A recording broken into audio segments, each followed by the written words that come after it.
Assalamualaikum warahmatullahi wabarakatuh. Halo sobat setia Fakta Kehidupan. Tidak lupa kami sampaikan salam sehat, salam sejahtera. Semoga tercurah segala bentuk kebaikan dan juga kita semua dalam lindungannya. Seperti biasa, kita akan berbagi kisah dari yang unik, menarik sampai bikin nangis. Mari kita simak kisahnya.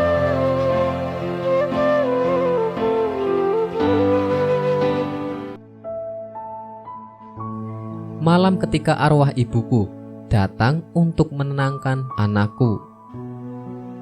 Ketika frustasi karena anak menangis sepanjang malam, kita berharap ada bantuan yang datang. Bagaimana jika yang datang adalah arwah ibu kita sendiri? Kalian suka cerita hantu? Percaya atau tidak, kisah-kisah seputar arwah dari anggota keluarga yang pergi mendahului kita selalu hadir dalam cerita hantu nyata di Indonesia. Penasaran bagaimana ceritanya?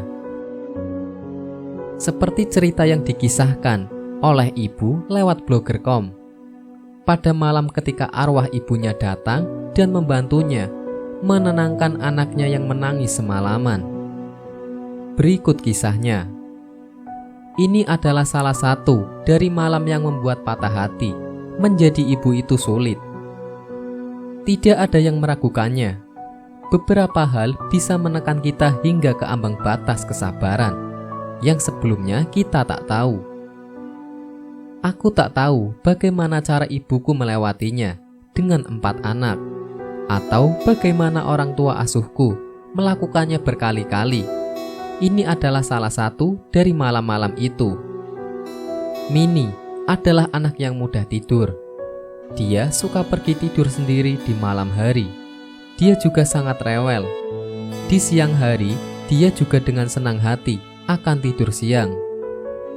Setelah 3 tahun melewati hal ini, aku tak terbiasa dengan pola tidur tak menentu yang tiba-tiba terjadi. 1 minggu terakhir, ini adalah yang paling sulit. Dia menangis sepanjang malam, bahkan berteriak dalam tidurnya. Aku hampir tidak tidur, dan stok kopi begitu cepat habis.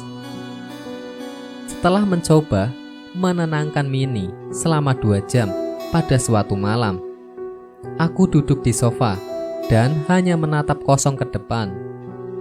Aku tidak bisa menghadapi ini. Kataku keras sekali, tidak pada siapapun. Tiba-tiba, suara lembut dan familiar memenuhi kepalaku. Ya, kamu bisa, tenanglah. Aku melihat ke sekelilingku. Aku sendirian. Aku sedang di lantai 2 saat itu. Aku turun tangga, memeriksa ruangan bawah, bahkan garasi. Tidak ada siapa-siapa. Aku menggelengkan kepala, lalu berjalan kembali ke lantai atas. Pasti karena aku kurang tidur, kataku pada diri sendiri. Aku lelah hingga mendengar suara-suara yang tak ada. Lalu kembali duduk dan meletakkan kepala di dalam tangan. Aku mulai menangis saat Mini juga mulai menangis. Aku habis. Aku merasa seperti aku tak punya kekuatan apa-apa lagi. Saat itulah aku mendengar pintu di depan terbuka dan mendengar langkah kaki menaiki tangga. Anehnya, aku tidak takut. Aku mengangkat kepalaku saat tanganku berubah menjadi dingin, dan sepasang tangan menyentuh kepalaku. Aku mengenali sentuhan ini. Terakhir kali aku merasakannya pada saat Natal 1999, 1 bulan setengah sebelum ia pergi selamanya. Hidup telah meninggalkan tubuhnya, meninggalkan kekosongan pada diriku, hingga Mini datang mengisinya kembali. Suara jejak kakinya kemudian menyusuri lorong dan ke kamar tidur, bahkan menginjak lantai berderak yang selalu kuhindari. Ketika Mini tenang, tangisannya berubah menjadi napas teratur, bahkan sampai mendengkur. Aku berjalan di sekitar sudut lorong ke arah pintu kamar dan melihat seorang yang sedang duduk di tempat tidur Mini, menggosok-gosok punggungnya dan menenangkan dirinya. Aku melangkah maju. Jantungku berdebar. Sosok itu berbalik. Ibu, ia berdiri dan berjalan ke arahku. Aku merasakan lengannya membungkus tubuhku dan kemudian menghilang. Mini tak pernah memiliki masalah tidur lagi setelah itu, kecuali mimpi buruk yang datang sesekali dan acak. Beberapa hari kemudian, mata kami cerah dan segar kembali. Saat bermain di ruang tengah, aku sengaja menunjukkan foto ibuku yang tersimpan di dompet tua kepada Mini. Dia menatap sejenak, lalu wajahnya menyala.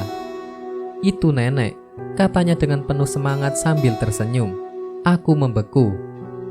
Tidak siap untuk mendengar kata-kata berikutnya yang keluar dari mulut Mini.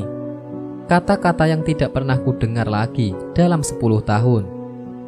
Kata-kata yang hanya kudengar dari ibuku sepanjang hidupku. "Aku juga mencintaimu." Aku menangis terisak. Meski terkesan menyeramkan, cerita hantu nyata di Indonesia ini juga sangat mengharukan. Ada yang pernah mengalami hal serupa? Tulis di kolom komentar ya. Terima kasih.